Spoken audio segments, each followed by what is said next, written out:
Oi, meus pontinhos amados, eu vou postar esse vídeo que é assim, é o último conteúdo a respeito do processo com a Helena.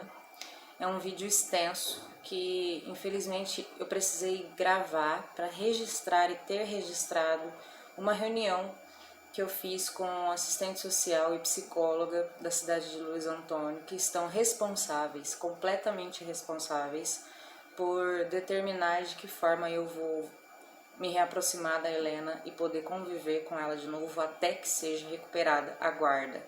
Então, existe aí uma reaproximação gradual exigida pela justiça injusta. Portanto, esse vídeo, o áudio foi gravado durante uma reunião. Infelizmente, eu não disse que estava gravando para que não houvesse manipulação do conteúdo, nem da minha parte. Eu sabia que eu estava gravando, mas eu também sabia o que eu queria abordar. E eu só queria que fosse uma coisa espontânea para que eu tivesse provas reais, uma vez que a justiça não está me dando chances nenhuma de provar a realidade. E vocês vão entender no decorrer do diálogo.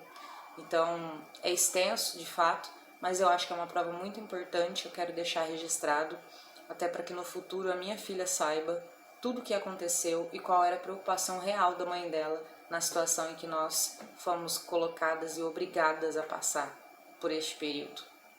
Fica com um vídeo aí pra vocês. E eu conversei com o Dr. Ivan, conversei com os psiquiatras do Hospital Dia, eu já tô com previsão de alta do Hospital Dia pro final desse mês. E eu acompanho o processo todos os dias, eu entro, olho o andamento todo. E eu vi o relatório que foi enviado daqui, vi o relatório do Hospital Dia, falei com o advogado, eu falei, olha, não tá me ajudando. Não está me ajudando, porque ontem o Ministério Público manifestou no processo dizendo que o Hospital Dia sugeriu uma reaproximação gradual e aí vai ficar a critério de vocês decidirem de que forma que vai ser essa aproximação, se vocês vão supervisionar e tudo mais. O Ministério Público manifestou isso hoje? Eu li ontem. Manifestação. Porque, como nós te falamos, nós não temos não acesso. A gente tem acesso. Não temos. Eu tenho acesso como parte, né? E todo dia eu entro, todo dia eu leio, minha vida tá focada nisso daí. Tá desesperador. E, infelizmente, assim, do relatório de vocês, que a preocupação é com o vínculo meu da minha mãe e tudo, é o que eu passei pro doutor Ivan. Eu falei, doutor, não tem condições. Não existe mais vínculo entre eu e a minha mãe. E não é por minha causa, ela não quer. Quando a gente cita, Adriane, no relatório, a gente quer mostrar, né, enquanto rede para o Ministério Público, que o problema não é só você.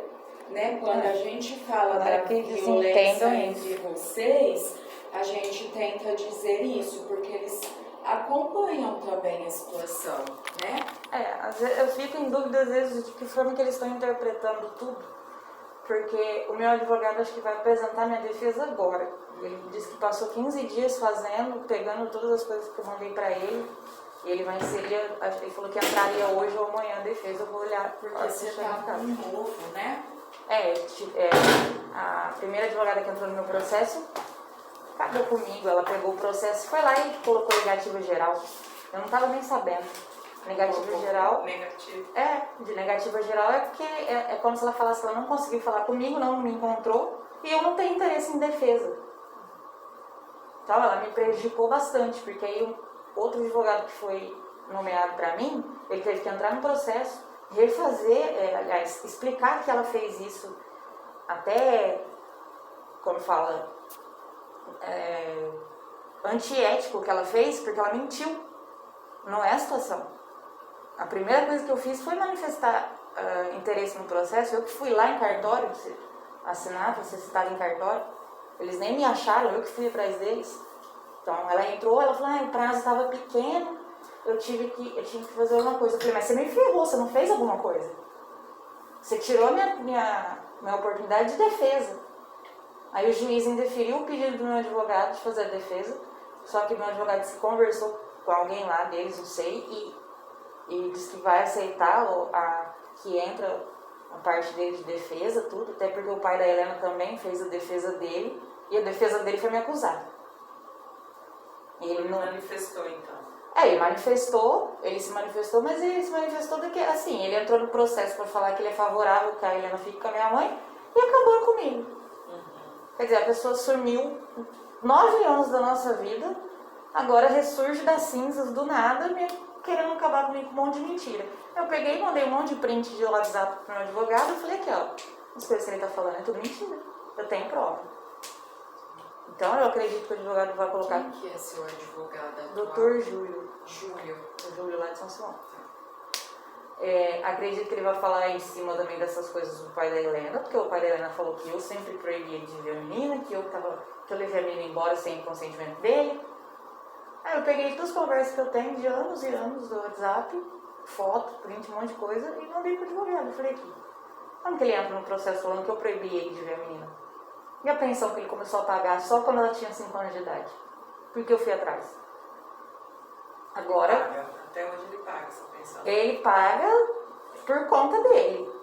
Paga o que foi acordado quando a gente se divorciou em 2012, mas vive com desculpa. O ano passado, no meio do ano passado, ele falou que estava desempregado. Não estava pagando, não ia poder pagar a pensão, estava mandando, não sei como é que ele está mandando para minha mãe. Mas ele estava mandando picado uma parte, depois outra parte, não sei o que lá. E aí eu entrei no processo, o juiz exigiu a declaração de imposto de renda dele, ele teve que informar a declaração de imposto de renda. Aí ele não teve direito nem à defensoria pública, porque a renda dele é alta. E ele está empregado.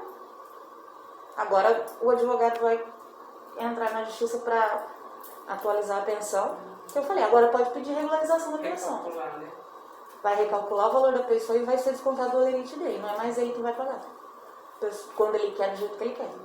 Já que ele fez isso comigo, porque até hoje eu fiquei quieta, eu nunca fiz nada. Eu sempre mandei um monte de conversa pro meu advogado mostrando que eu fui atrás dele várias vezes, que eu falei pra ele visitar a Helena, que eu passei o número dele pra Helena, que eu levei a Helena na casa da avó, que a Helena conhece o irmão paterno por minha causa. O pai nunca quis saber de nada disso. Então tudo isso daí são coisas que eu tô esperando que o advogado me defenda. E quanto a parte de visita dela, que eu espero que seja aprovado logo, é aquela coisa, eu falei pro advogado, a única coisa que eu quero é poder pegar a Helena, seja no final de semana, cada 15 dias, não sei, mas que eu possa pegar a Helena e levar pra minha casa. Que agora você tá morando pra Ribeirão. Vou morar em Ribeirão. Eu aluguei um apartamento com um condomínio fechado, extremamente seguro, tudo certinho, como eu tinha prometido pra ela. O ano passado, quando eu deixei ela aqui com a minha mãe, falei, Helena, a mamãe vai pra Ribeirão trabalhar bastante, porque eu vou alugar, eu vou comprar o nosso apartamento. Minha intenção é comprar esse apartamento que eu tô morando. Agora eu aluguei, mas a dona quer vender e eu vou tentar financiar. Você já então tá se mudando. Sim. Essa semana você já se organiza pra essa lá. Semana. E infelizmente, uma coisa que eu falei pro meu advogado, eu falei assim, olha, doutor, me parece aqui, o Emílio já é um caso à parte, né? Que o Emílio já assumiu a posição dele efetivamente. Então não adianta eu passar por um outro estudo psicossocial com o Emílio, que eu não vou aceitar, porque eu sei que ele vai mentir. Falei, parece que aqui, por nos conhecerem, por estar todo mundo envolvido, não está tendo imparcialidade. Porque a minha mãe chega contando uma história, aquilo que ela está emocionalmente abalada, não sei o quê. Gente, isso não entra na minha cabeça. Como é que uma mãe está emocionalmente abalada e afetada com a distância da neta e da filha, se eu chego na porta da casa dela, ela bate o portão na minha cara? Ela nem olha pra mim, ela não dá um bom dia, um boa tarde, nada. Eu fui essa semana lá falar pra ela, falei, olha, separa tudo que tem meu aqui das minhas coisas. Se você puder, por favor, já separa a estante de livros que a Helena tem, a cama dela que tá lá, que tem outras camas, não é tão necessário, mas falei, não vou brigar por causa de uma cama, a cama quer deixar, deixa. Mas assim, o que for maior dela, que for coisa assim que ela não usa tanto, já deixa eu levar pra minha casa. Se organizar. Pra me organizar. Ela falou assim, não, quando o juiz mandar o papel do fórum, aí eu faço isso. Eu falei, mãe, eu estou gastando dinheiro pra fazer a mudança. Você pode me ajudar? Quando vir a autorização do juiz, eu faço isso. Fechou o portão na minha cara. O que eu cansei de falar pro doutor Ivan? Eu falei, doutor Ivan, a minha mãe tá fazendo uma ensinação. Pelo amor de Deus, isso é óbvio. Ela faz uma coisa comigo pessoalmente, quando vão conversar com ela, ela se põe de vítima.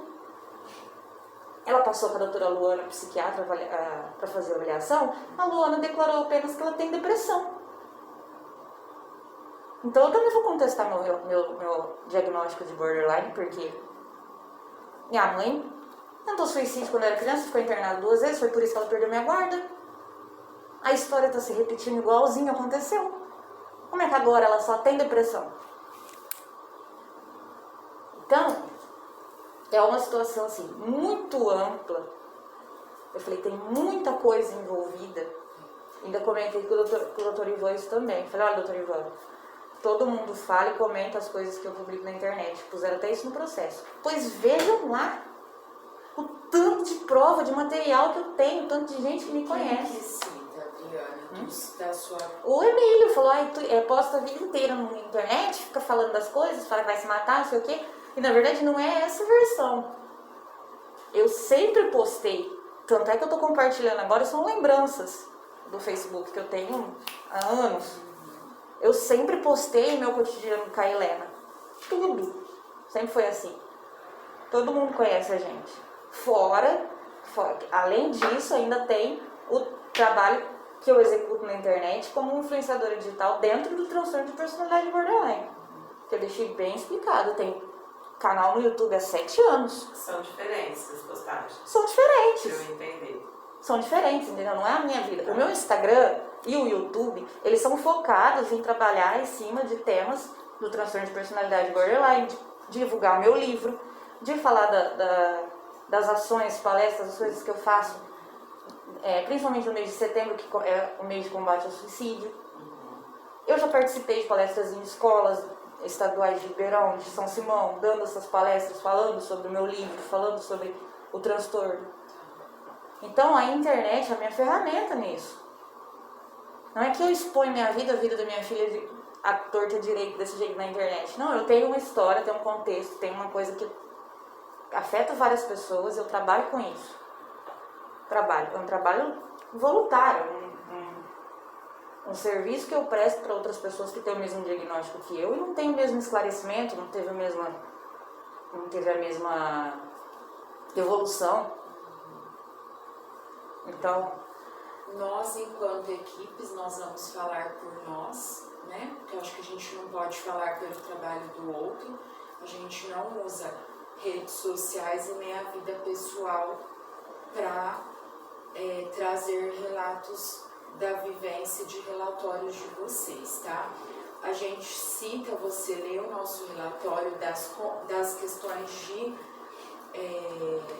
que vocês não conseguem minimamente se falar, porque isso eu acho que não é um problema com a Helena, é um problema do histórico da sua mãe, né? Porque a vivência da vida da sua mãe trouxe algumas consequências em você, tá?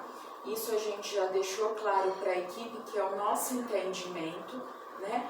Quando vem a determinação judicial, como eu te falei, nós não temos acesso.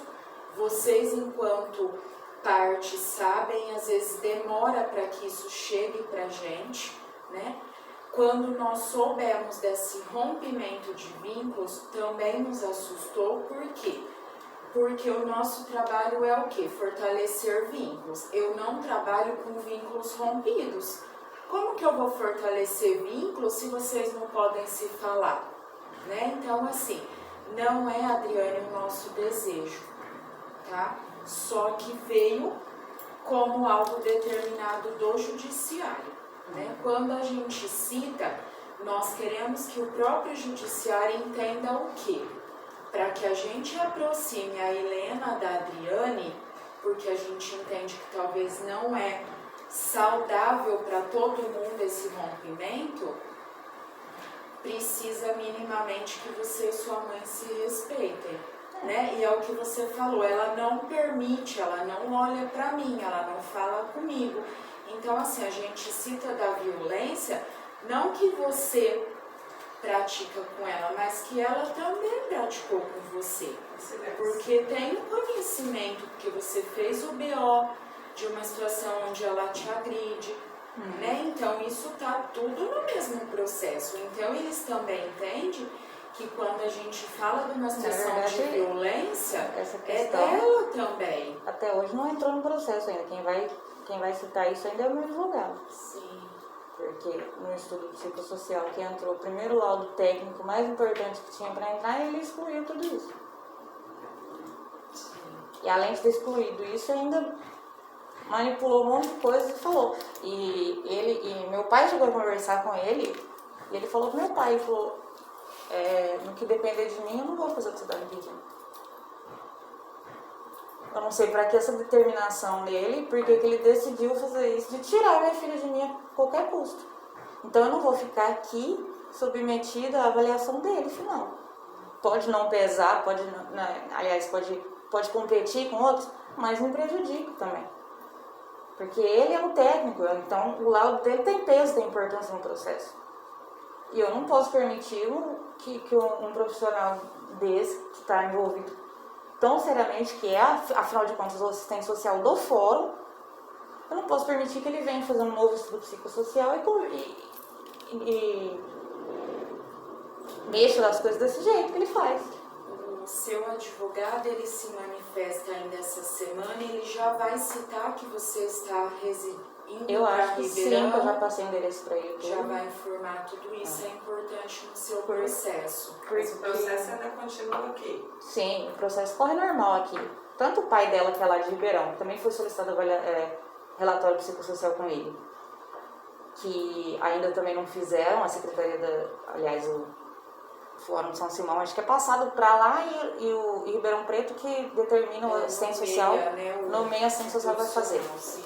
E no meu caso, como eu tô aqui, se eu continuo morando aqui, quem vai fazer o estudo psicossocial é sempre o Emílio, só tem ele. Então não dá, eu falei, não vou ficar aqui. Primeiro que eu só voltei pra cá por causa de tudo isso que aconteceu. Eu estava lá em Ribeirão, como eu tinha falado pra minha mãe no início, tentando me estruturar, tentando uma forma que eu alugasse um lugar pra logo levar a Helena embora comigo, era essa a intenção. Tanto é que ela tá lá toda feliz, achando que logo ela vai morar comigo. E isso pra mim é uma tortura, gente, fazer isso com a minha filha. Na cabecinha dela, ela pensa que logo eu vou lá buscar ela vai embora e vai ficar tudo bem. Porque nada justifica, nem pra mim, nem pra ela, que nós duas somos separadas. Até um dia antes a gente tava bem. De repente a gente não podia mais se ver. É o que nós falamos da determinação, que nós também, porque lembra que a gente até comentou, o Adriane, seu processo, ele foi em São Simão, né? Aí ele vai para Ribeirão, aí ele vem para Luiz Antônio, então junta equipe de vários municípios que vem por precatória, então ficou um processo extenso, né? E que quando nós recebemos dentro do município, já vem junto com a determinação do afastamento. Eu já recebi a intimação com a medida protetiva. Então assim... Mas o que prejudicou, que fez tomar essa decisão da medida protetiva? Porque na declaração do Conselho Tutelar, que foi a primeira acusação que a minha mãe fez, ela falou pro Conselho Tutelar que eu levei a menina sem consentimento dela, que eu trabalhava no hospital, largava a menina com os outros e expunha ela à contágio do Covid. Por isso que eu fui afastada, por isso que foi imposta a medida protetiva. O que é mentira, porque quando eu levei ela, primeiro que levar contra consentimento dela não tem cabimento, porque ela é avó, ela não era dona da criança, nem tinha guarda. Eu tava comigo normalmente, eu vinha no final de semana, folga, tudo, eu não abandonei minha filha. Então, ela foi comigo pra minha casa como ela tinha ido várias vezes, já.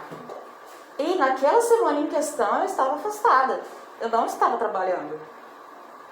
Os 15 dias que a gente ficou em casa, mesmo que quiserem falar, mas houve exposição, a contagem, não sei o quê, não houve. Porque foram os dias exatos que eu fiquei afastada do trabalho. Aí ela fica aos cuidados de terceiros, larga a criança com estranhos.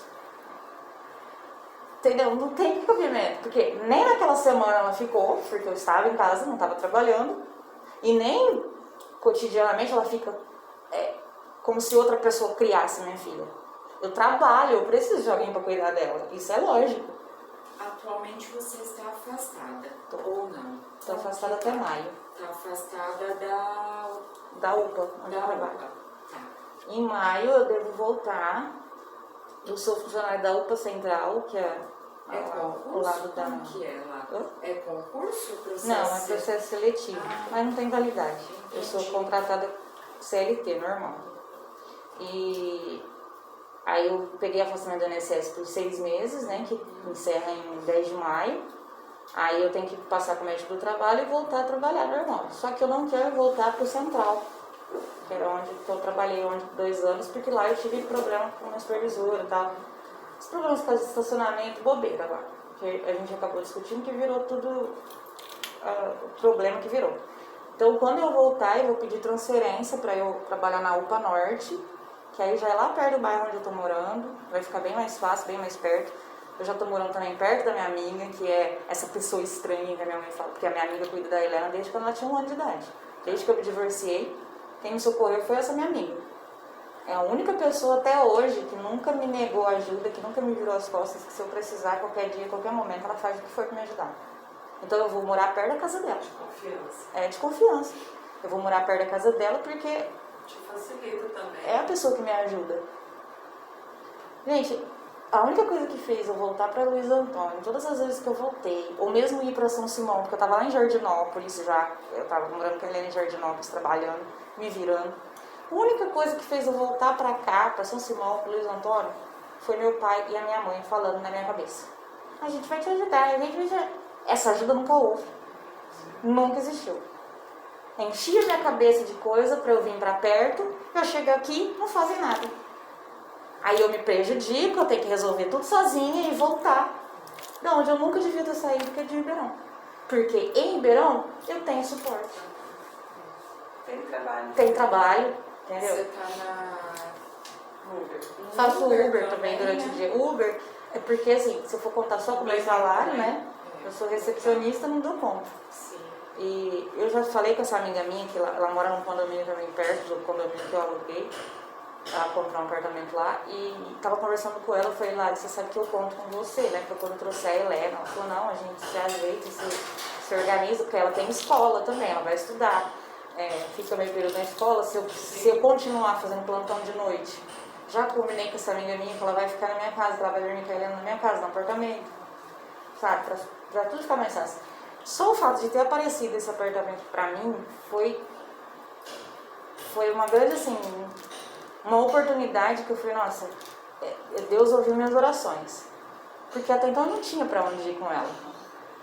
Então surgiu esse apartamento que eu consegui alugar sem burocracia, sem problema, com uma conhecida minha. É um aluguel razoável que eu consigo, que eu dou conta com o meu salário, com tudo. Então, se você for pensar em Ribeirão Preto, num apartamento que eu estou morando, um aluguel lá, não seria menos de R$1.000. Eu vou pagar 800. Tem condomínio, tem. Eu vou pagar 800 já com condomínio. Geralmente você paga 800 de aluguel mais condomínio. Então essa colega minha já fez tudo direitinho, já está incluso no condomínio, só tem os 800 do aluguel e a conta de luz, só. Muito provavelmente agora deve sair algum documento. Então, o que eu vi lá, a manifestação do Ministério Público é essa: eles deixaram para vocês decidirem de que forma será essa retomada, esse contato gradual. Então, é por isso que eu falei, essa já vou foi falar. a sugestão Essa já deles. foi? Já saiu Foi. então? Que a gente Vai já chegar aqui. recebeu. Não, saiu ontem. Vai chegar aqui explicando desse jeito. Que, se possível, para vocês assistirem, né, As visitas. essas visitas. Nós Sugestão conversamos deles com a seria isso. Adriana. Na verdade, eles estão pedindo direção de vocês. Lembra que uma das atendimentos, acho que foi o único que nós fizemos aqui, que nós falamos com você que tudo era gradual, né? Que mudar a guarda, de fato, isso não é nem às vezes para o próprio pai e mãe. O juiz, ele nunca tem essa facilidade de mudar rapidamente, que ele ia de uma forma gradual. Então, provavelmente ele vai tentar essa aproximação, né? Isso a gente não fala só com você, mas com a sua mãe também, que minimamente, deixando algumas coisas do passado no passado, precisam se respeitar, né? Um bom dia, uma boa tarde, conviver, porque tem a Helena no meio entre as duas, né? e que, se for possível, as reaproximações vão ter que acontecer dessa forma, né? A única coisa que eu fico preocupada é que, sabendo e vendo o que a minha mãe está fazendo, eu sei que ela vai atrapalhar isso. Eu sei que ela vai articular pra fazer. Ela vai. Ô, Adriane, se você... Tati, sabe o que eu ouvi da minha mãe que eu falei pro doutor Ivan? Falei, doutor, um pouco antes de eu sair da casa dela, quando eu tive alta do HC, um pouco antes de eu mudar pra chácara do Natal, eu tava no sofá deitada e eu tinha falado com uma amiga minha no telefone, eu tava numa crise de choro terrível. Tava desmoronando, tava muito mal. E eu fiquei deitada no sofá um tempão. Ela tava sentada no sofá do meu lado. Ela não abriu a boca. Eu fui levantar do sofá, ela olhou pra mim. Quer falar alguma coisa? Aí eu falei, mas eu não sei, eu não te entendo. Que tipo de depressão você viveu? O que aconteceu na tua vida? Que você tentou se matar quando eu era pequena. E hoje você vive na situação que eu estou e você não consegue fazer nada. Você não tem capacidade de me dar um abraço. De me oferecer nenhum suporte emocional, nada. O que acontece com você? Ela olhou pra mim, ela olhou nos meus olhos e falou com todo o ódio do mundo. A minha filha, a minha única filha, me abandonou. Quando eu andava na rua, a minha filha entrava nos comércios, nos lugares me chamando de bruxa e falava que não queria me ver e nem falar comigo.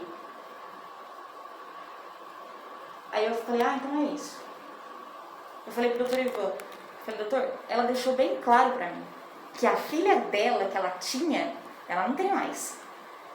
Porque essa filha abandonou ela, na mente dela. Quando eu tinha 9 anos de idade. Que eu saí da casa dela, fui morar com meu pai, minha madrasta acabava com a minha cabeça. Então, na mente da minha mãe, ela não tem filha mais. Eu sou uma inimiga da minha mãe. É bem claro isso. Então, a postura dela, as atitudes que ela tem... Gente, eu e a minha mãe sozinhas é outra coisa. É outra Vera, vocês não têm noção. Você entendeu? Então, quando eu digo que ela vai fazer o possível para atormentar e para causar nessas visitas, ela vai. Nas mangas, do jeito dela, mas ela vai.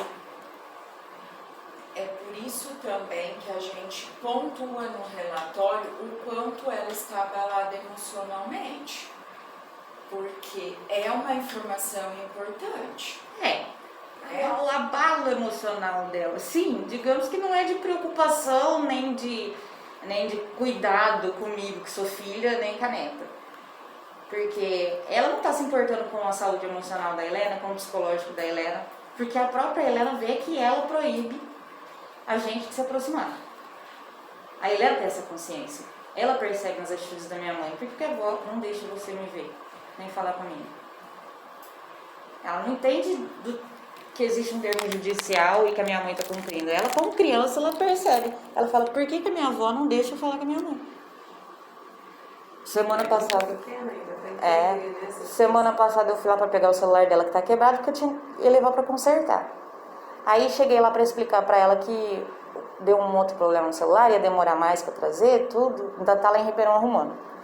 E ela tava na casa de uma coleguinha na esquina da casa da minha mãe. Eu bati no portão da minha mãe e falei, posso falar com a Helena? Vou falar do celular dela. Ela tá na casa da Lavinha, que é da esquina. Eu fui na esquina, peguei a Helena pra conversar, inclusive umas coisas que eu passei pro meu advogado, porque eu falei, eu peguei o celular da Helena, eu olhei todo o celular dela, todas as coisas, conversa dela de WhatsApp, as coisas que ela faz na internet, porque isso eu sempre fiscalizei e a minha mãe não faz isso. Eu peguei o celular dela pra fiscalizar e peguei algumas coisas no WhatsApp que eu preciso conversar com ela. Essas coisas não são importantes para minha mãe. Minha mãe não tem esse pensamento. Ela não presta atenção nesses detalhes. Eu presto. Eu, como mãe, sabendo como a Helena é, eu sei o que está acontecendo com ela. Então, ali estavam coisas que eu tinha que conversar com ela a respeito. Então, eu fui lá, peguei ela, parei o carro na calçada, a gente sentou no banco do carro e eu estava conversando, explicando. Gente, a Helena tem 9 anos de idade. Ela tá de namorinho com um menino, que ela joga online. De mandar mensagem pra ele falando, eu te amo. Minha mãe não percebe nada disso. Minha mãe não dá atenção pra essas coisas. Pra minha mãe, tudo é criança. Não tem problema nenhum. A cabeça da minha filha traumatizada, triste, sei lá o que for, não interessa pra minha mãe. Minha mãe não considera essas coisas, ela não considerou minha quando eu era criança. Nem minha mãe, nem meu pai. Se eles tivessem considerado quando eu era criança, que eu podia refletir algum problema de tudo que estava acontecendo, eles tinham me tratado quando eu era criança. E não trataram, nem criança, nem adolescente. Eu fui me tratar sozinha depois dos 18 anos. Então eu não quero isso pra Helena. Eu não vou deixar isso acontecer com a Helena. Você conhecendo todo o contexto, você acha que se a sua mãe tivesse escolha, ela teria ficado por uma livre escolha dela com a guarda da Helena? Isso que soa contraditório, sabe por quê? Se ela não queria, ela não tinha intenção de fazer isso, por que ela mentiu quando o Conselho Tutelar foi lá saber da Helena? Por que ela falou, da onde que o Conselho Tutelar tirou que eu levei a Helena sem consentimento dela para Ribeirão?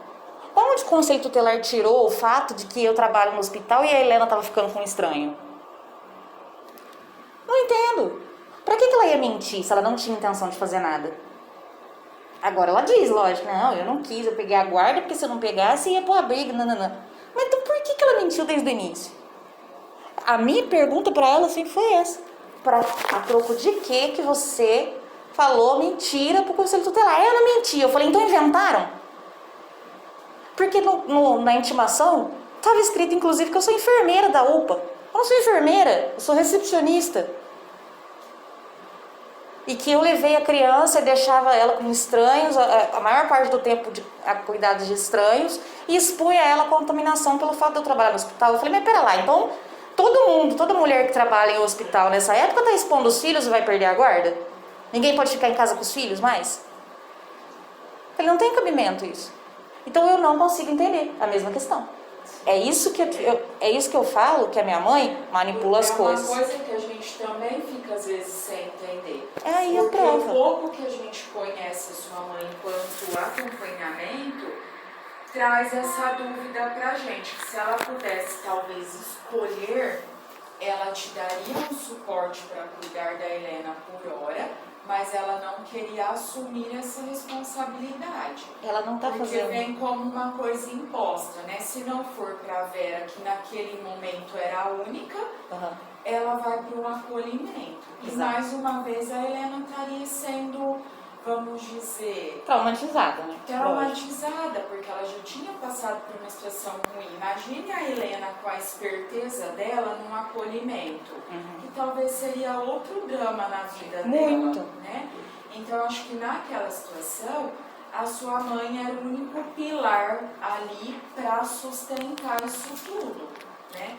Então, quando a gente até cita o quanto ela está abalada, é porque a gente tem essa visão de que às vezes isso foi imposto e ao mesmo tempo que ela quer ajudar, ela talvez não queria, né, Tati, essa responsabilização de fato e romper esse vínculo com você. Ó, eu acredito que ela não imaginava. Você que conhece ela, por pode isso falar que muito melhor. É por isso que eu tô dizendo. Ela pode não ter tido intenção exclusiva de uma medida protetiva. Sim. Acredito que ela também não tenha pensado nisso, essa noção. Agora, sobre ter a guarda da Helena, ela já estava manipulando isso desde o início. Desde quando eu deixei a Helena aqui, em janeiro. E eu não sabia. Então, ela já estava arrumando uma forma, uma maneira dela ter a guarda. Porque a minha mãe é assim. Quando eu era criança, a briga entre meu pai e minha mãe, que eu passei anos ouvindo, eu vou resolver na justiça. É dinheiro e justiça, dinheiro e justiça. Isso foi um pesadelo na minha infância. Porque meu pai e minha mãe só brigavam por causa de dinheiro na justiça. E eu era moeda de troca. A minha mãe é desse jeito. Tudo que você vai fazer com ela, ela vai procurar os direitos. Ela é assim. Então, ela já estava... Eu deixei a Helena ali, na casa dela. Então a guarda é minha. Tem que vir a guarda pra mim e a pensão pra mim. Só que ela já tinha o cartão da Helena e tudo mais. Porém, eu deixei bem claro pra ela. Eu falei, não estou deixando a Helena com você. Eu só vou me estabilizar, me ajeitar lá em Ribeirão e eu venho buscar ela. Isso aconteceria agora. Agora eu estaria levando minha filha embora comigo para Ribeirão Preto. O problema da minha mãe é comigo. A Helena não significa nada. Helena é só um objeto de manipulação dela. Minha mãe é uma narcisista perversa, gente. Isso é nítido. Parece surreal, mas eu demorei para entender isso. Em todas as minhas consultas no HC, em conversas com o psiquiatra e tudo mais, eu chorei desesperadamente porque eu tinha que aceitar que a minha mãe é má. Que tudo que ela fez na minha vida comigo até hoje foi por maldade mesmo. É mãe. É a nossa mãe. Mas é doente. Eu, entendendo de transtorno de personalidade como eu já entendo, depois de 12 anos estudando sobre isso, chegou o momento que eu tinha que falar, não, de fato é isso, ela é uma narcisista. Ela conseguiu destruir a minha vida, todas as atitudes que eu paro para pensar e repensar do passado, a postura dela, a forma dela agir. A narcisista compete com a filha. Ela não consegue ver meus ganhos, ela não consegue se satisfazer com minhas vitórias, ela não consegue ter orgulho de mim. Tudo isso afeta ela. Então ela quer me destruir. Ela não aceita, ela não vai falar isso que é isso nunca. Lógico, para ela não é. Ela não entende, ela não estudou isso, ela não pesquisou a respeito, ela não aceitou para si, da forma que eu aceitei ter um transtorno de personalidade. Então ela não vai transformar. Então, lá no hospital dia, conversando com os psiquiatras, eu concluí que eu não posso fazer mais nada. Não está nas minhas mãos mais. Da última vez que você veio, você colocou que parece que eles iam tentar marcar. Até hoje não marcaram. Não deu certo. Não marcaram. Eu acho que até por essas coisas, assim, que eu levei pra eles, fui falando pra eles como é nosso relacionamento, que ela é, eles mesmos devem ter entendido que não adianta. Não adianta conversar com ela. O meu pai, ele tem um jeitão dele, todo ignorante e tudo mais, só que meu pai é chucrão. Entendeu? Meu pai, a gente brigou por uma coisa lá que ele tava nervoso, ele explodiu, falou as besteiras dele, eu falei as minhas. Só que meu pai é coração enorme. Vocês estão bem hoje? Vocês? Tá bem entre aspas. Eu fui na casa dele, eu falei, olha pai, eu vou embora, assim, sabe, eu decidi isso, não sei o quê. E eu falei, olha, com a minha mãe, eu não quero mais um relacionamento, acabou. Porque antes de tudo isso acontecer, antes dessas coisas começarem a aparecer assim, na minha mente, eu ainda tinha aquela responsabilidade, aquela culpa e aquele sentimento de que eu precisava conquistar minha mãe. A partir do momento que eu, conversando com um psiquiatra, nós chegamos à conclusão de que ela é uma narcisista, isso exclui a minha participação já. Nada do que eu fizer vai mudar a história. Porque ela não está disposta a mudar. Então, tira a minha responsabilidade de campo, eu não posso fazer mais nada. A única coisa que eu posso fazer é me afastar. Então eu falei isso pro meu pai, eu falei, olha, eu não vou voltar mais para Luiz Antônio. Nunca mais. Acabou esse negócio de, mas eu posso tentar viver com a minha mãe, mas eu posso tentar ter amizade. Não, isso não vai acontecer. E, gente, não é fácil para mim. Eu sou a filha que perdi a mãe. Que nunca tive, na verdade. Eu só não quero que a minha filha seja impactada e entre no meio dessa briga. Porque a minha mãe, enquanto uma narcisista, ela não tá nem aí para quem ela usa.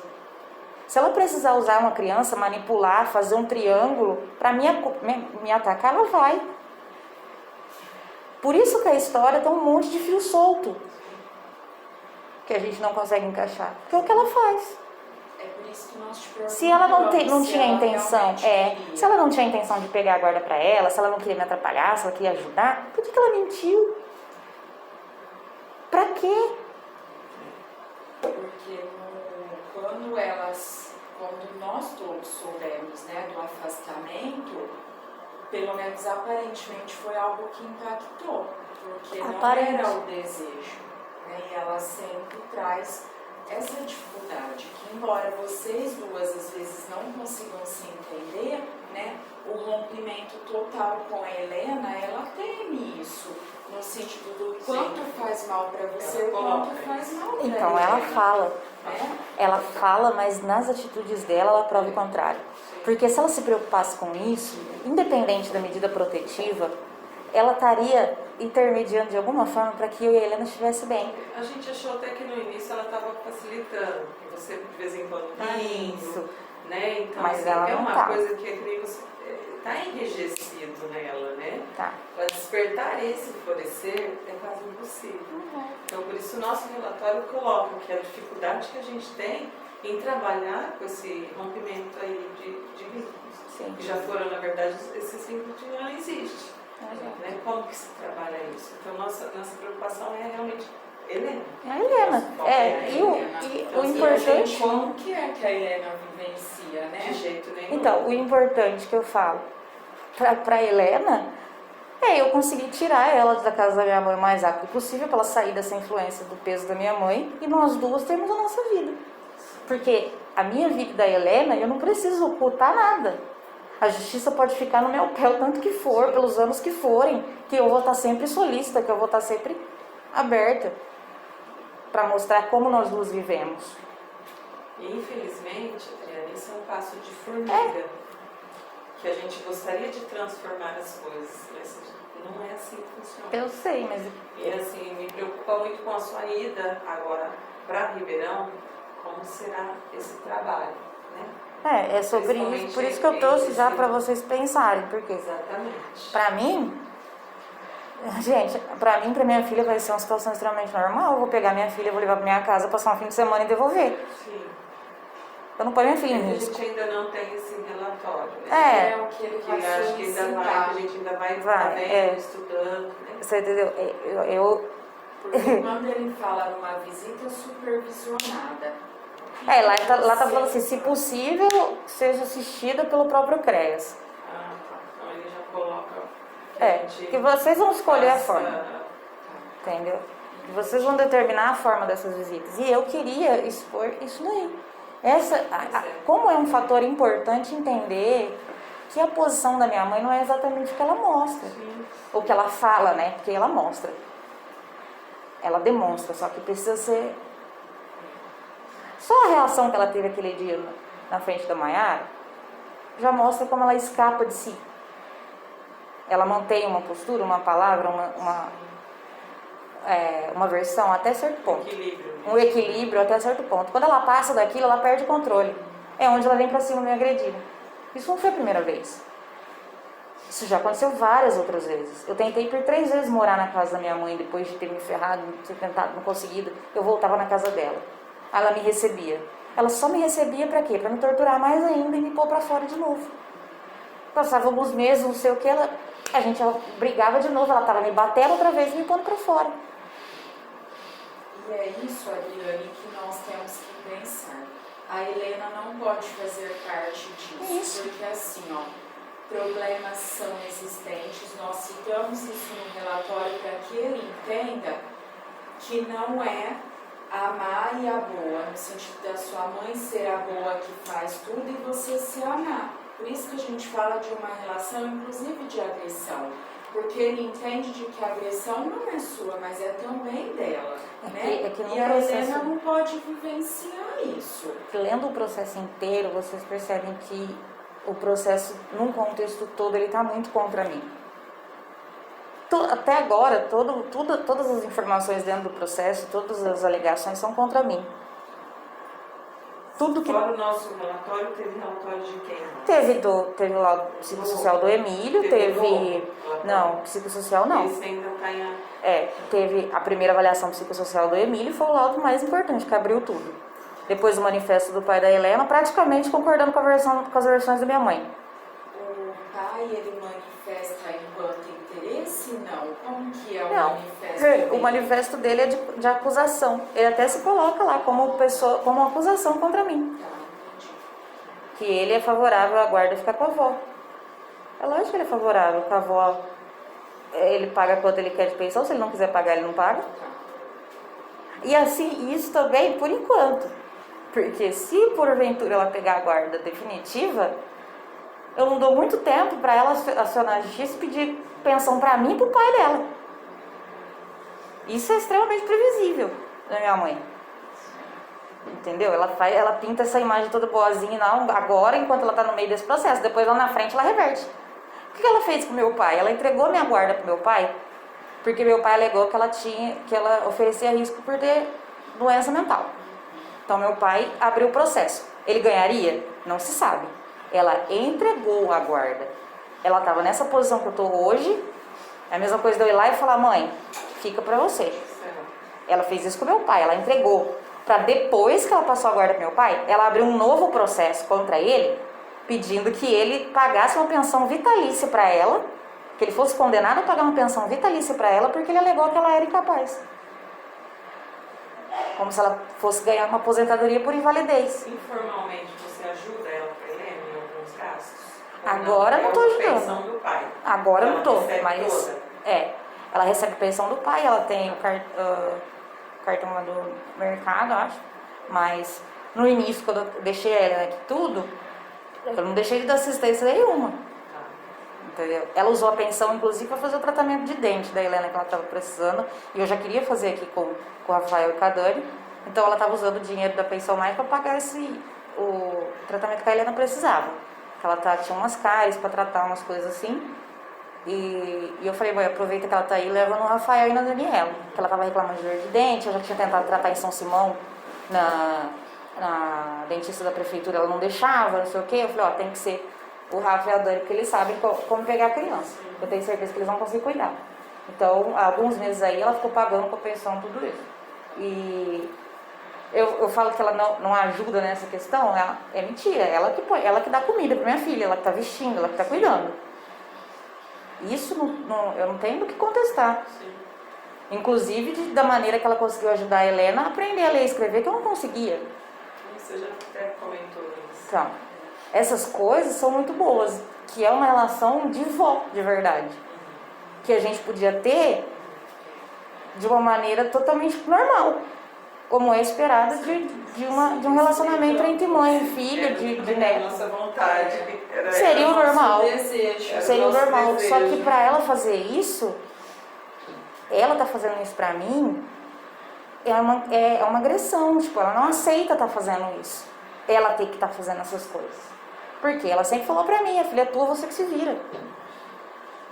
Ela nunca abriu a porta da casa dela e falou assim, pode ficar aqui pelo tempo que você precisar, pode trabalhar que eu cuido, pode fazer... Não. Isso é muito importante, até para você mesmo, esse sentimento que você acabou de falar pra gente. Que você reconhece o que ela está fazendo de bom. Não, Embora tenha todas, né?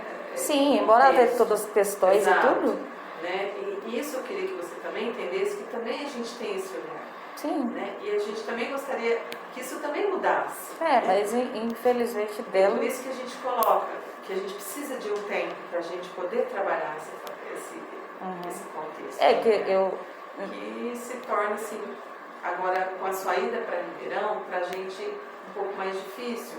Então é agora que a gente a única coisa que eu... vai tentar pensar em uma situação. A única coisa que eu tenho a Que dizer... você entenda que é realmente um passo de formiguinha, que não depende só de nós. Até porque a determinação veio de cima, Sim. né? A gente só recebeu, né? Mudar Já guarda. estamos até antecipando, que ainda não Não recebemos. recebemos, né? O nosso desejo, enquanto profissional, era o quê? Vera, a Adriane vai passar uma tarde aí na sua casa com a Helena, elas vão tomar um sorvete, elas vão passear, né? Só que a gente também tem que explicar isso enquanto Ministério Público, que isso entre vocês duas não é possível, né? E que a Helena vai se tornar mais uma vítima, porque vocês se desentendem, ela te agride, você não fica quieta, que é humanamente compreensível, né? Então, Adriane, muitas coisas não é o nosso desejo. eu acredito, eu sei que é difícil mesmo a condição, mas é o que eu falei pro meu advogado, eu falei assim, o mais normal pra mim e pra Helena, né, já que ela é obrigada a morar com a avó por hora, então o mais normal pra nós duas seria ela pegar, passar um final de semana comigo e pronto. Eu não ponho minha filha em risco. E provavelmente eu levaria ela numa situação que eu tô de folga, pra poder ficar com ela, me dedicar a ela. Então, tem tudo isso também. Eu não tô de folga todo final de semana. Humanamente, isso seria de uma forma mais amigável, né, digamos é o mais assim. comum, né? Tipo, Agora, você entende a nossa dificuldade agora, você saindo do município, como seria esse contato, né? sim, eu falei. Essa supervisão que ele vai sugerir.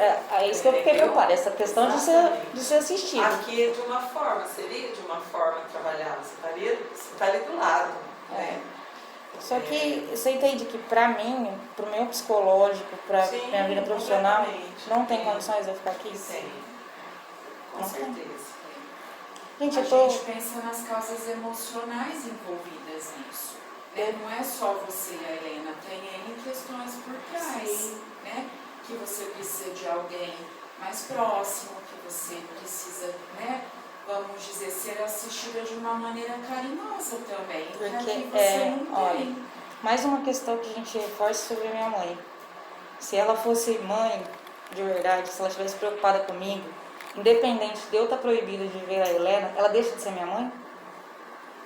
Que impede ela de cuidar de mim? A não ser o fato que ela não quer. Isso é óbvio. Eu fiquei largada naquela chácara todos esses meses. Eu sobrevivi porque eu quis sobreviver. Porque se eu te falar que teve muitas vezes que eu achei que eu fosse cometer suicídio, teve. Porque eu tava num beco sem saída, eu tava sem pai, sem mãe, sem minha filha, sem mais ninguém. Então eu tinha que levantar sozinha naquele quartinho lá, aguentar as minhas crises, a ansiedade, o desespero e sobreviver. Sem um ombro para chorar, sem um amigo para me abraçar, sem ninguém para me acolher, sem mãe para me dar colo, sem nada. Então existe um processo e uma medida protetiva contra a minha filha, tá? Mas e meu pai e minha mãe? Onde eles estão? Por que eles não me deram apoio, não me deram colo, não me deram suporte? E se eu tivesse morrido? Eles se importam? Eles brigaram comigo para não ficar com o meu carro, porque eles morriam de medo de eu se matar com o meu carro. Mas eu preciso do carro para me matar? Ninguém foi naquela casa, naquele quartinho, um dia bater na porta para ver se eu tinha... Ah, sim! Nós fomos trazer esse detalhe. Nossa, não tinha Acordar acordado, com flor ainda, né? Acordar com flor. Flores ainda, poxa. Tá vendo? Então, Vamos valorizar a flor. então assim... Brincadeiras à parte, viu, Adriane? Só pra Imagina. você Só para dar um descontrair. respiro. Isso que eu não queria passar nervoso hoje. Eu falei, Por isso que a gente está te deixando mais calma. eu vou estourar esse aparelho aqui. Né? Mas tudo bem. A gente entende tudo Então, isso. esse período pra mim não foi uma coisa simples. Acordou ali muitas verdades que eu não queria aceitar. Porque a gente sempre espera que no pior momento da nossa vida nós vamos ter um porto. Eu não tinha nada. Eu não tinha nada. Arrancaram minha filha de mim e me largaram a Deus dará. Eles aceitam ouvir isso? Não. Umas 2 ou 3 vezes eu vim pro posto. Pedi uma diazepam na bunda, tomei e dormi. Umas 3 vezes que eu tava muito, muito desequilibrada. Nenhuma das vezes que eu fiquei no posto de saúde, inclusive que uma foi o dia que ela me agrediu, meu pai e minha mãe ficaram lá comigo. Eu fiquei sozinha no posto de saúde. Assim como eu fiquei semanas na UPA lá em Ribeirão, quase uma semana guardando vaga para o hospital psiquiátrico, sozinha. Eu não podia sair, eu não podia comprar nada para comer. Eu não tinha nada. Quem ia lá me ver eram os meus amigos. Meu pai e minha mãe não foram um dia. Quem me internou no Santa Teresa foi a minha amiga, se passando por minha irmã, porque eu não tinha ninguém na minha família para me internar. Entende? Tipo, é tudo um montante de coisa muito maior do que só... Difícil, né, gente? Quando ser humano a gente espera, né? Eu mais do que ninguém queria ter uma vida normal com meus pais. Eu tentei isso até hoje. Infelizmente foi preciso tudo isso acontecer para cair a minha ficha e falar, Adriane, larga a mão. Larga a mão, vai viver a tua vida, vai cuidar da tua vida, vai cuidar da tua filha. E é só isso que eu quero. Quero minha filha de volta pra gente poder fazer a nossa vida. Infelizmente, longe dos meus pais. Eu vou proibir minha filha de ter contato com os avós? De maneira nenhuma, não é isso. Só que eu não vou mais ficar como eu ficava antes, à mercê dos meus pais, desesperada para ter atenção deles, para ter carinho, para ter apoio, que eu sei que nunca vai vir. Em relação a essa questão da medida protetiva que a sua mãe tem que assumir de fato, para ela foi muito difícil, né, assumir de fato essa proibição, porque isso impactou muito ela, impactou nós enquanto rede, porque não era o desejo de ninguém, enquanto nós de rede do município, né? E de fato ela teve dificuldade para estar assumindo isso, até muitas vezes quando ela deixa essas escapadas, porque ela nunca deixou esconder Tipo, a Adriane vier no meu portão, eu posso deixar ver a Helena ver ela? Em questão processual, nós tínhamos que ter falado, não pode, é proibido. Mas humanamente falando, um abraço não vai matar ninguém.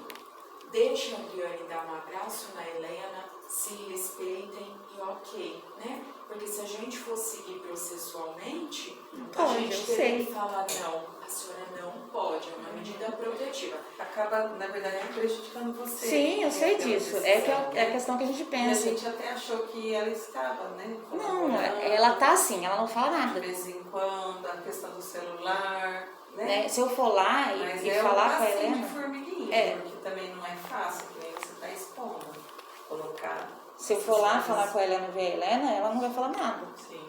Só que ela não vai falar nada e também não vai fazer nada. Sim.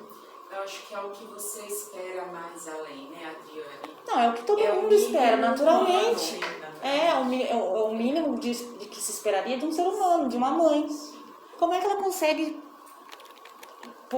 me pôr nessa posição de inimiga dela, de contrária dela? Como que ela consegue virar as costas para a filha dela? Ela não pensa no meu sofrimento? Aí que a gente entra na questão que eu debati com psiquiatras e a gente concluiu, Adriane, por que ela não se importa com os seus sentimentos? Porque ela tem um transtorno de personalidade narcisista. E o narcisista não tem empatia. Acabou.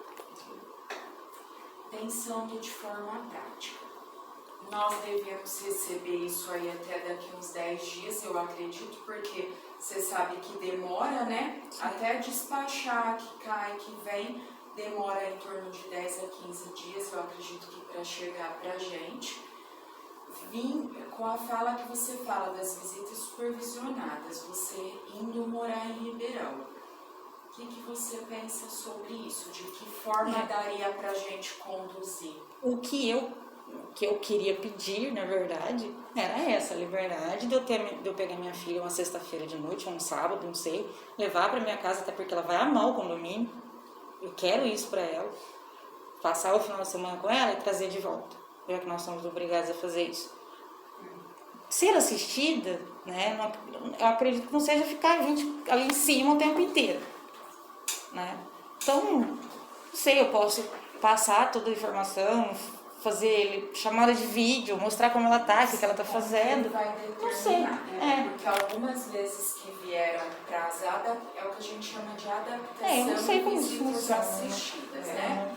Algumas vezes que nós tivemos de outros casos, era literalmente estar aos nossos olhos, vamos dizer, vão passar 2 horas ali na praça, vão tomar um sorvete, num lugar que a gente não vai estar em cima, ouvindo e vendo, mas sobre a nosso olhar. Eu entendo isso e entendo que o processo está me pondo nessa posição.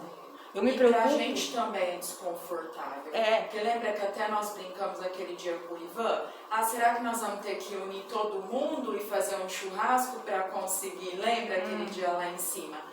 Porque em algumas situações a gente fala, como vamos fazer? Eu entendo essa situação, por exemplo, que essa medida é aceitável e deveria ser assim, no caso dela se reaproximar do pai. Porque ela já tem 10 anos de idade e ela nunca conviveu com o pai. Isso é preocupante. Como que eu vou deixar ele simplesmente pegar ela no final de semana, levar pra casa dele com a mulher dele, que eu nunca vi, não sei como é que tá, agora que ela já tem 10 anos de idade? Aí morre igual a Isabela Nardoni lá, a gente não sabe por quê. Então é diferente. O pai nunca conviveu. Agora, o peso do relatório do HC também, acho que é importante, né? Acho que se tem também no processo. Sim, eles falaram que eles sugerem uma reaproximação gradual. Eu também não entendi isso. Eu não voltei lá na HC essa semana, não tive consulta. Essa questão médica. Eu conversei tanto com aqueles médicos, os professores, eu falei, expliquei tudo pra eles, expliquei direitinho. Eu falei, não entendi. Eu ainda vou perguntar pra eles, por que esse negócio de me aproximar? Vocês têm medo que eu faça alguma coisa com minha filha? Que eu surte? Que eu... Existe algum pensamento desse? Porque, né? Existe isso no meu transtorno? Que eu não conheço? Será que eu vou perder? Será que eu posso de repente perder a consciência e fazer alguma coisa depois de 10 anos que a criança está sob minha guarda? Eu sou a única pessoa que cuido dela. Será que eu ainda corro o risco de surtar e não saber o que eu estou fazendo, matar minha filha? Porque parece que a preocupação é essa. E eu não me vejo. Às vezes ajuda tanto pessoalmente para você, porque você vê que ele destina o acompanhamento da Adriane vem do HC e o relatório deles do seu quadro é muito importante, porque nós, enquanto equipe técnica, nós não podemos avaliar o seu quadro clínico. Hoje eu olho e falo, poxa, a Adriane está muito melhor do que nós a vimos há um tempo atrás, né? Mas mesmo... de diagnóstico a gente não tem esse... Mas mesmo a situação que eu estava tempos atrás, ela não dá para colocar aquilo em comparação dentro do diagnóstico do transtorno. Porque em vista do que aconteceu comigo, do que eu passei, do contexto inteiro da minha história e tudo, até chegar nesse ponto, eu ter tido uma recaída depressiva da forma que eu tive, era minimamente esperado. Né? Porque qualquer pessoa que você... Hoje você tá com seu filho, amanhã tira o seu filho do seu braço, nossa, não pode mais ver, leva embora. Eu vou reagir de que jeito? Com certeza. Entendeu? Então, a reação que eu tive no início... Foi compreensivo você me tacar o sininho na minha perna, tá bom? Porque você estava e eu te compreendi. Então, eu juro, olha, eu conheço dezenas de pessoas que têm transtorno de personalidade borderline através da internet. Nesses 7 anos que eu venho acompanhando, e eu já vi de tudo. Acredita, de tudo que um borderline é capaz de fazer. E quando eu ponho na balança, às vezes eu até me questiono, por que eu tive esse diagnóstico? Eu não chego a esse ponto. Ah, mas isso eu não faço. Ah, mas eu me mutilava? Tá, me mutilava desde adolescente. Mas um depressivo também faz isso. O que necessariamente me definiu como borderline? É o histórico. É quando você percebe que a sua personalidade, ela traz transtorno para sua vida e das pessoas em volta. Então, quem eu sou gera um problema. Então, aquela explosão que eu tive aquele dia no CAPS, da maneira que eu cheguei daquela forma, é um transpor da borda, que a gente chama borderline, porque a gente na borda, o transpor da borda são as crises, são os ataques. E geralmente nós temos ataques impulsivos, de fúria, de raiva. Só que, gente, eu vou falar pra vocês que aquele dia foi o surto mais agressivo que eu tive na minha vida. A única vez que eu surtei daquela forma, que eu tava desequilibrada daquele jeito, foi quando eu descobri que meu segundo marido tava me traindo. Eu achei que nunca mais eu ia passar por um divórcio na minha vida, e infelizmente eu tava vendo outro casamento acabar. Então, minha cabeça foi a milhão, e quando ele chegou em casa, eu falei pra mim, você fala pra mim se é verdade. Ele olhou na minha cara e falou, olha pra você tá acabada. E eu vinha de uma depressão profunda, de meses, de um ano. Tava muito mal. Ele olhou pra mim e falou, você tá acabada. Eu tava pesando 46 quilos. Imagina eu desse tamanho, pesando 46, hoje eu tenho 60. Então, quando ele falou isso pra mim, foi daquele dia que eu tive o primeiro surto exato da minha vida. Eu já tinha 24 anos. Geralmente, borderlines dessa idade, eles já apresentaram surtos de agressividade desse tamanho muito antes. Ah, eu era rebelde, eu brigava com meu pai, eu fazia isso, fazia aquilo, não sei o que lá. Mas, nossa, não cheguei nem perto. Mas não cheguei perto das coisas que eu já ouvi de outras pessoas que fazem. Ah, eu faço isso, depois eu me arrependo, porque depois bate uma ressaca moral horrível. Porque o transtorno, ele literalmente traz tristeza e sofrimento para nós, portadores. Diferente do narcisista, que ele não tem, ele não sente. No borderline, nós sentimos, e bastante. Sentimos culpa, sentimos arrependimento, sentimos que nós não somos nada. Nossa, que pessoa que eu sou, tão ruim que eu não consigo nem controlar as minhas emoções. E aí eu afasto de mim todo mundo. Então isso pra gente é muito doloroso. E aí quando eu coloco na balança e vejo os meus comportamentos, algumas coisas realmente estão dentro do quadro do transtorno, outras parecem...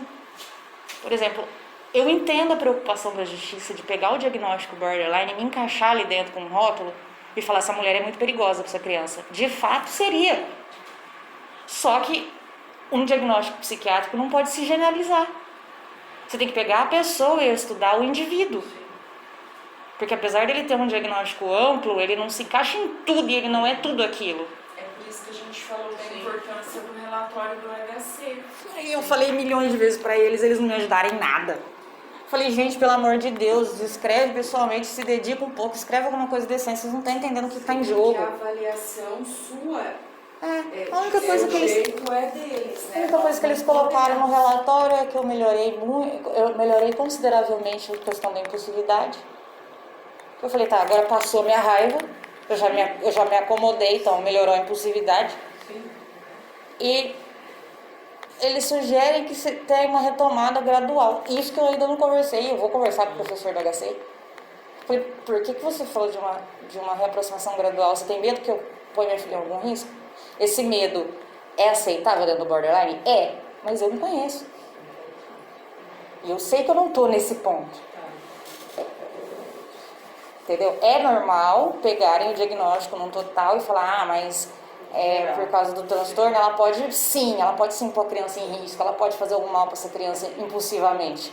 Mas eu me conheço. São 20 anos da minha vida já com esse transtorno. 12 lidando diretamente com ele. Voltando à realidade, né, dessa cultura agora da sua mudança, é possível você estar vindo E vir, sim. Né, de repente no início. Sim, não, isso não é problema. Eu Então, consegui. pensando nisso, né? Porque como a gente te disse, nós não vamos mentir para você de falar vai ser de uma forma e depois vai ser, tá? E a gente acredita, nós não recebemos, vamos receber provavelmente aí nesse período de alguns dias pela frente.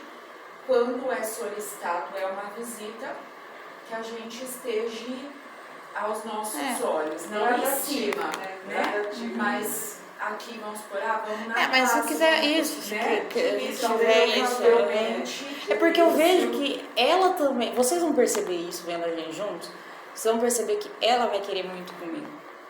Ela vai cobrar, mãe, e quando que eu vou pra sua casa, quando que eu vou pra minha casa, não sei o quê. Ela cobra. Ela falou pra mim, no dia que eu contei pra ela que eu tinha alugado o apartamento, ela falou, nossa mãe, eu queria tanto que eu já fosse embora com você, mas vai demorar, né? Sabe, ela tem uma consciência. Vai demorar, mas vai acontecer. É o que eu disse pra ela, eu falei, vamos esperar, fazer tudo direitinho, que logo a gente vai estar junto, não vai ficar aqui pra sempre. Também passar essa tranquilidade desse processo pra ela, porque ela também está sofrendo, pra ela é uma ansiedade, então ela vai te ver, ela vai achar que ela vai embora.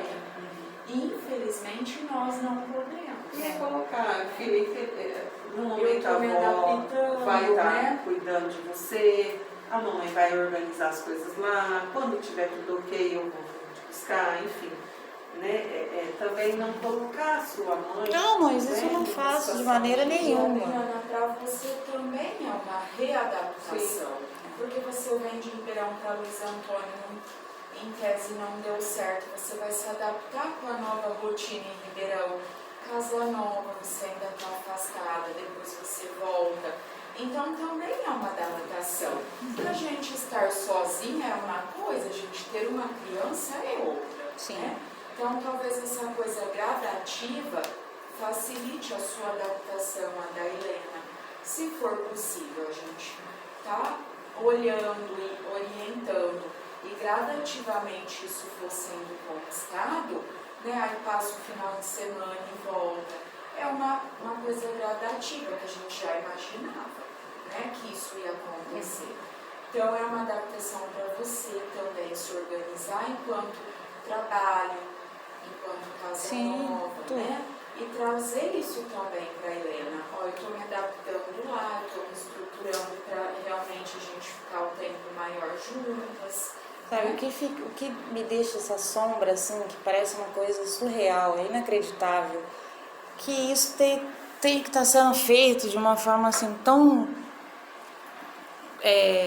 radical, sabe? Envolvendo justiça, envolvendo processo, envolvendo isso, envolvendo aquilo.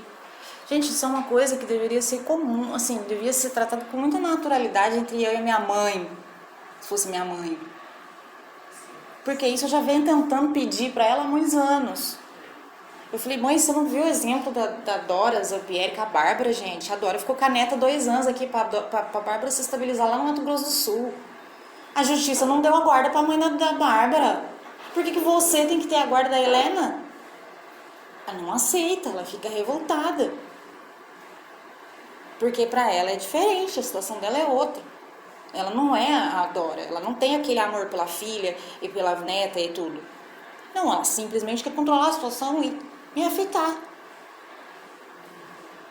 Ela tem que me afetar. Então, assim, ela vai continuar tornando essas visitas e essas situações o mais torturante possível, mais... Nossa, vai ficar aquela situação chata porque ela não fala comigo, ela não olha na minha cara, ela não me recebe bem, aí, sabe, uma coisa... Infelizmente... Entendeu? Agora, pra mim, pela minha filha, eu faço qualquer coisa. Se eu tiver que sair de São Simão, de Ribeirão, 6 horas da manhã e daqui às 7, ficar com ela até às 7 da noite e ir embora, eu vou fazer isso. Eu vou fazer tudo que tiver que fazer pra ficar com ela, pra ter ela de volta. A única coisa que eu precisava passar, que eu tinha que trazer, porque eu já cansei de conversar com os médicos, é essa realidade. É essa versão da minha mãe que é difícil de aceitar e de ver, mas se a gente pegar os fios soltos, as pontas, vocês vão chegar à mesma conclusão que eu, assim como o Dr. Ivan também entendeu. Falei, é horrível, é a pior coisa do mundo você pensar numa mãe narcisista. Só que minha mãe não foge de nenhuma regra. Ela tá encaixada direitinho no papel. Não é o nosso desejo. Não é, né? Porque quantas vezes nós gostaríamos que minimamente, embora existisse uma medida protetiva de afastamento, que vocês pudessem se respeitar. Tem os seus irmãos. Que também não interferem, também não... Mas tipo assim, ó, vamos passar uma tarde na casa de um deles, vamos tomar um café da tarde, minimamente para ter contato com a Helena, enquanto a equipe a gente tem esse bloqueio também. Exato. Né? Então, eu acho que a gente entende a sua limitação e você também entende a nossa enquanto equipe. Sim. Né? Algumas coisas não é o nosso desejo, mas é aquela coisa, manda quem pode, obedece quem tem juízo. Né? Porque isso vem... É que eu não podia ir embora, assim, e deixar as coisas se auto-explicarem, porque não vai explicar nunca, porque a realidade que a gente vive, eu e a minha mãe, ela não é comum. Ela não é uma situação que vocês vão pegar aí o tempo todo entre mães. Você vai ver mãe que briga com o filho, mãe que bate, mãe que não sei o que lá, mas deu problema, a mãe tá ali. A mãe não. E a gente sabe. Entendeu? Então, é um fato... É difícil isso pra você. Sim. Né? Que, mais ainda que você entende o transtorno que ela tem. Então você buscou entender o que acontece. Ela já não tem isso. Se ela- Conhecimento desse problema. Se ela tivesse vontade, se ela pelo menos desse um passo de reconhecer, não, eu tenho um problema, eu preciso de ajuda, vamos tentar. Eu jamais ia virar as costas. Eu punha uma pedra em cima de tudo que aconteceu e ia fazer de tudo para ela se tratar e a gente ficar bem. Mas a gente ainda não perdeu essa esperança, É. né, Tati? Não. Talvez Não tá assim, sendo fácil. É. Mas a gente não acha que é impossível. Aos pouquinhos a gente vai... porque se vocês começarem a olhar para ela com olhos clínicos e analisar de verdade cada ação, porque o que ela fala é uma coisa. Agora, analisar cada ação, cada comportamento, aí vocês vão pegando isso.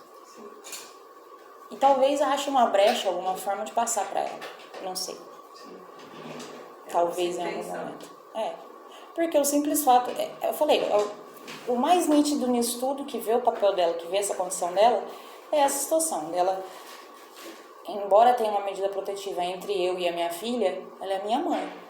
Nada podia impedir ela de continuar sendo minha mãe. Ah, você não pode morar na minha casa, a gente tem que arrumar uma casa pra você. Mas ela não precisava me abandonar. Ela não precisava me rejeitar, ela não precisava estar me... Igual ela falou pra Mayara naquele dia, eu não quero ela na minha casa. A Mayara viu. E ela só ficou nervosa comigo porque eu olhei pra ela e falei, você não vai me proibir de entrar na minha casa, que era do meu pai. Isso foi o estopim pra ela vir pra cima de mim daquele jeito que ela veio. Então você vê que é uma coisa mínima. São coisas que parecem ridículas.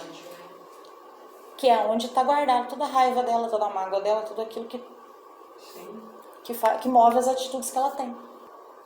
Então, eu sei que vai vir pra vocês essa bucha de decidirem como vai ser.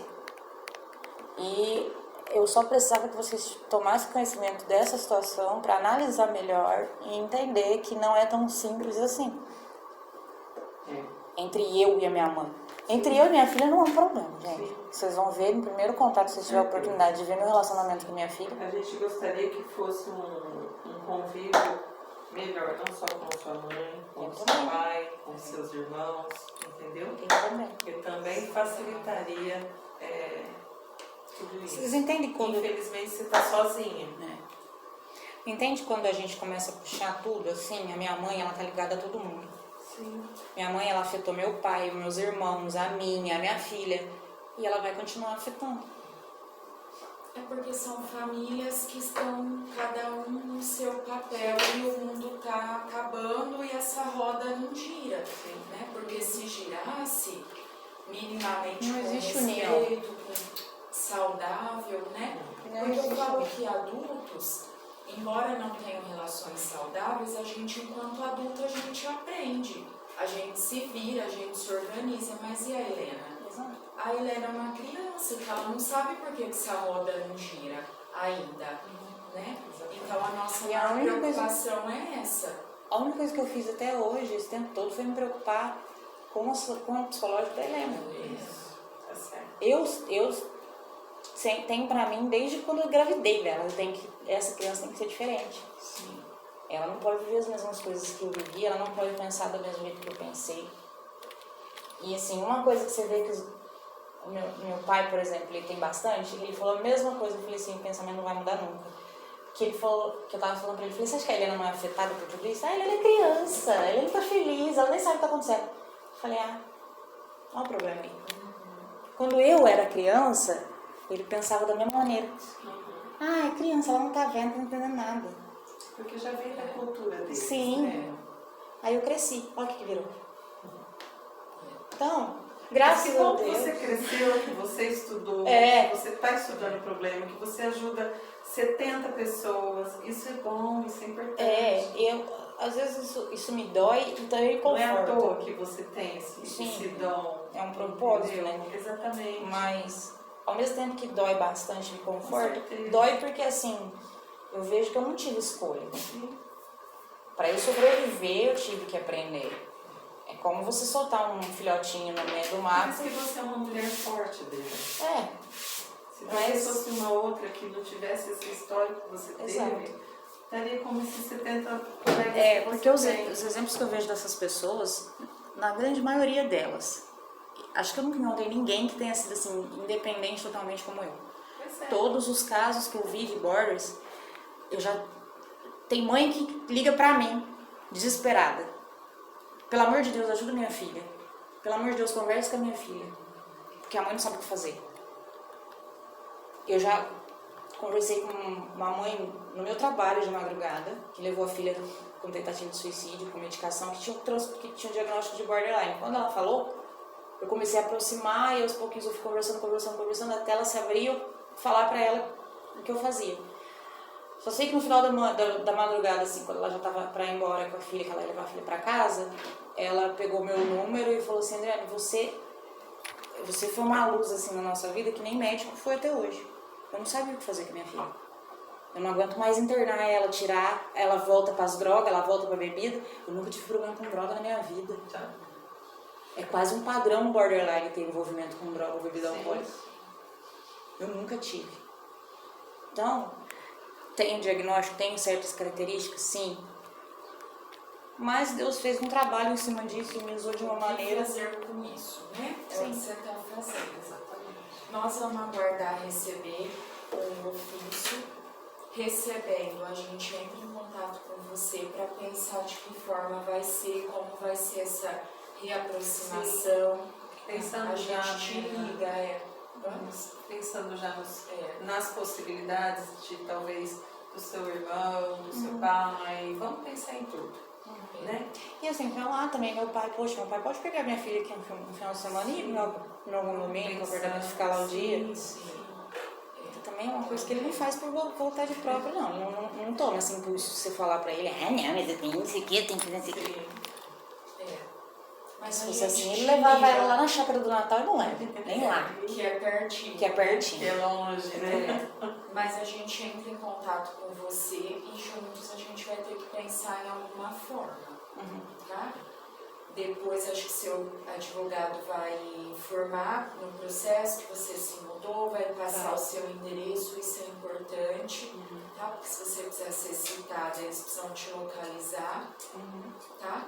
E assim que a gente receber, né, a gente te comunica e vê de que forma proceder, tá? Porque o meu objetivo final, no final de tudo isso, que eu quero que se encerre o mais rápido possível, é ter a guarda da minha filha de volta, levá-la para minha casa e aí nós duas sermos acompanhadas, que aí tudo bem.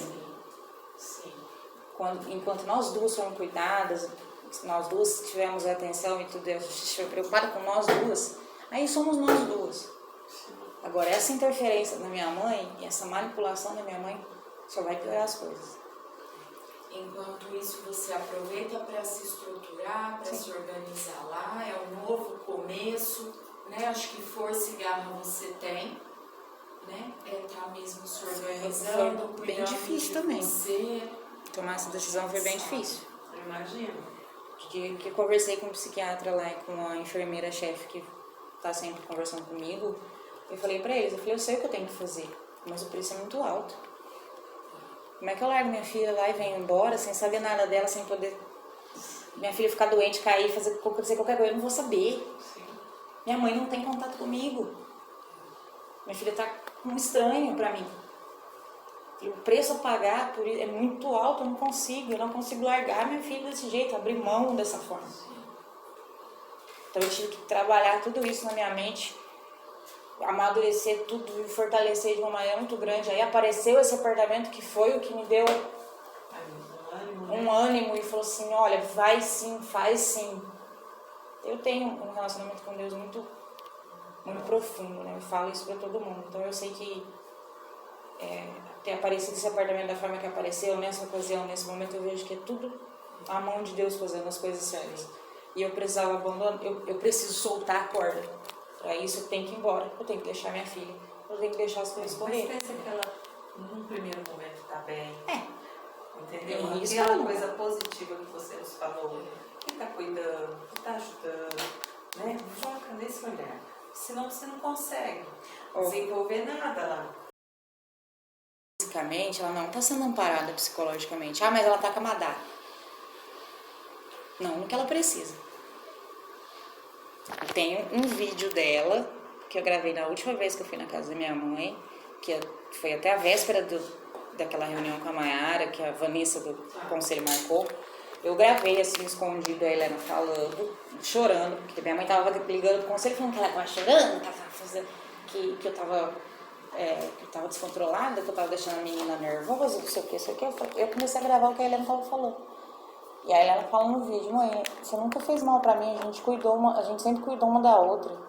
E uma das frases que mais chama atenção no vídeo, ela fala, com você me corrigia e eu aprendia. Eu tinha liberdade pra ficar triste. Aqui eu não tenho.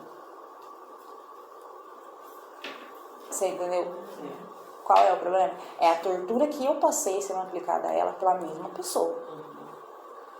Isso não pode se perpetuar, isso não pode se estender a longo prazo até isso virar um problema irreversível.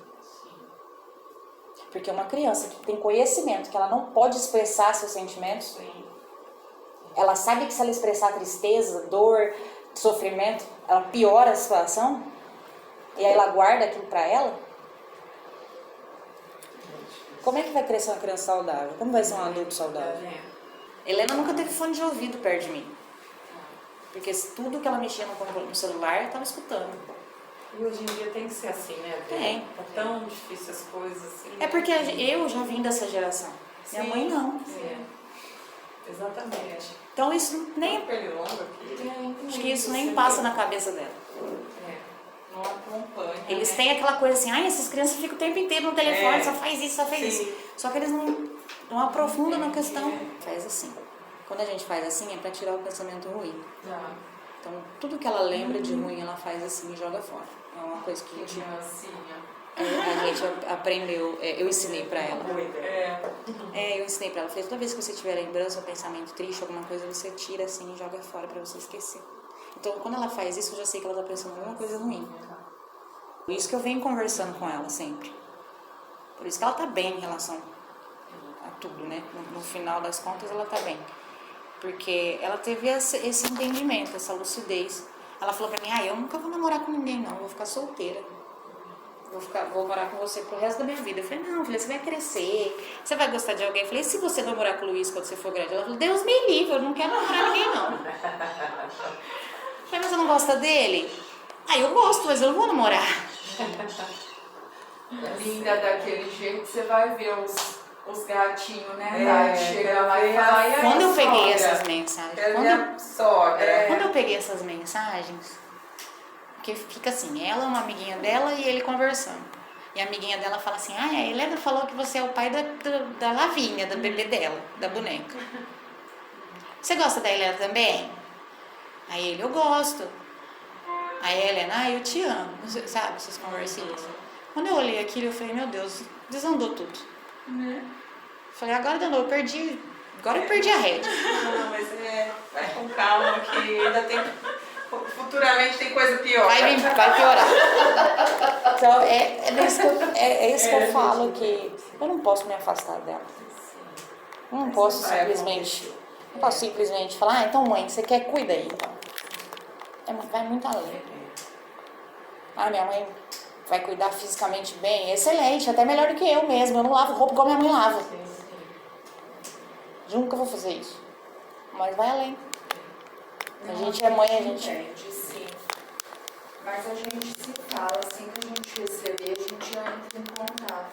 Bom, gente.